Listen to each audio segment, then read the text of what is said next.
নমস্কাৰ অসম বিধানসভাত মুখ্যমন্ত্ৰী হিমন্ত বিশ্ব শৰ্মা ডাঙৰীয়াক টক্কৰ দিব পৰাকৈ এজন বিধায়ক আছে আৰু হেজন হৈছে অখিল গগৈ ডাঙৰীয়া। আমি এটু কাৰণে এই শব্দটো ব্যৱহাৰ কৰিছো, টক্কৰ শব্দটো লৈছো কাৰণ আপোনালোকে প্ৰথমে চাওক, এই ভিডিঅটো চাওক। CBI দিব, CBI কিয় দিম? CBI তদন্ত নালাগে। CBI কিয় দিম? I reject CBI inquiry. Okay. আৰু জুবিন গাৰ্গৰ ভাৰত ৰত্ন তাৰ মানে আজি জুবিন গাৰ্গৰ ভাৰত ৰত্ন অখিল গগৈ দিব লাগিব বিজেপি সাপোৰ্ট, বিজেপিয়ে সাপোৰ্ট কৰে, ভাৰত ৰত্ন বিজেপিয়ে সাপোৰ্ট কৰে। কেনেকৈ অখিল গগৈ ডাঙৰীয়াই মুখ্যমন্ত্ৰী হিমন্ত বিশ্ব শৰ্মা ডাঙৰীয়াক উভতি ধৰিছে, কেনেকৈ জুবিন গাৰ্গৰ ৰহস্যজনক মৃত্যুৰ বিষয়টোক তেওঁ CBI তদন্ত বিচাৰিছে। হয়, মুখ্যমন্ত্ৰী ডাঙৰীয়াই অখিল গগৈ ডাঙৰীয়াই CBI তদন্ত বিচৰা যি আহ্বান বা যি দাবী, এই দাবীক নস্যাৎ কৰিছে, ৰিজেক্ট কৰিছে।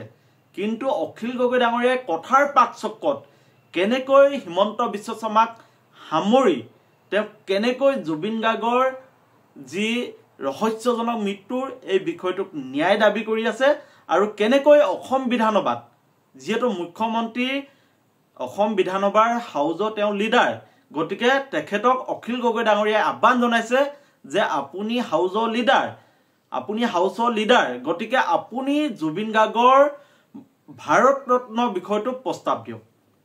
আপোনালোকে চাওক কেনেকৈ অখিল গগৈ ডাঙৰীয়াই মুখ্যমন্ত্ৰীক জুবিন গাৰ্গ ডাঙৰীয়াক ভাৰত ৰত্ন দিবৰ বাবে বাধ্য কৰালে। CBI কিয় দিম? CBI তদন্ত নালাগে। CBI কিয় দিম? I reject CBI inquiry.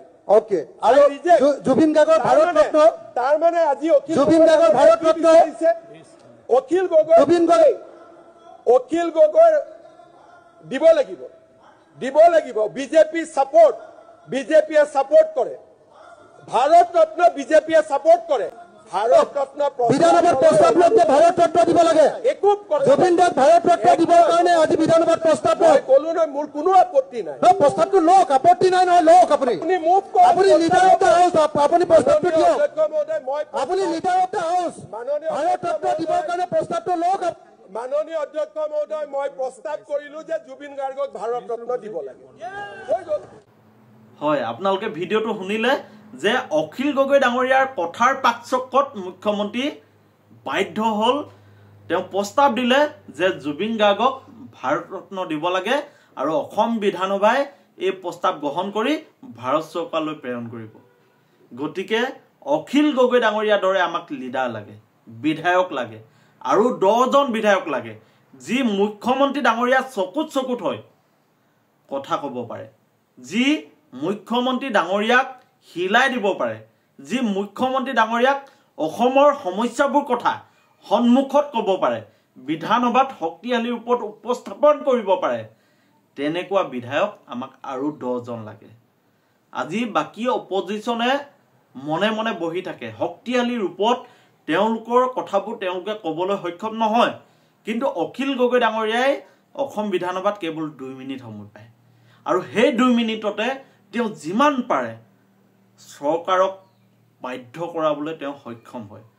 আপোনালোকে ভিডিঅ'টো আকৌ চাওক, কেনেকৈ মুখ্যমন্ত্ৰী ডাঙৰীয়াই জুবিন গাৰ্গক, আমাৰ প্ৰাণৰ শিল্পী জুবিন গাৰ্গক ভাৰত ৰত্ন দিবৰ বাবে অসম বিধানসভাত প্ৰস্তাৱ লোৱাবলৈ সক্ষম হ'ল। CBI কিয় দিম? CBI তদন্ত নালাগে। CBI কিয় দিম? I reject CBI inquiry. Okay. আৰু জুবিন গাৰ্গৰ ভাৰত ৰত্ন তাৰ মানে আজি জুবিন গাৰ্গৰ ভাৰত ৰত্ন অখিল গগৈ দিব লাগিব। বিধানসভাত প্ৰস্তাৱ লৈ ভাৰত ৰত্ন দিব লাগে। একো জুবিন গাৰ্গ ভাৰত ৰত্ন দিবৰ কাৰণে আজি বিধানসভাত প্ৰস্তাৱ লয়। কলো নহয়, মোৰ কোনো আপত্তি নাই। প্ৰস্তাৱটো লওক, আপত্তি নাই নহয়, লওক। আপুনি মুভ কৰক, আপুনি লিডাৰ অফ দ্য হাউচ, আপুনি প্ৰস্তাৱটো দিয়ক। মই আপুনি leader of the house, Bharat Ratna দিবৰ কাৰণে প্ৰস্তাৱটো লওক। মাননীয় অধ্যক্ষ মহোদয়, মই প্ৰস্তাৱ কৰিলো যে জুবিন গাৰ্গক ভাৰত ৰত্ন দিব লাগে। হৈ গ'ল।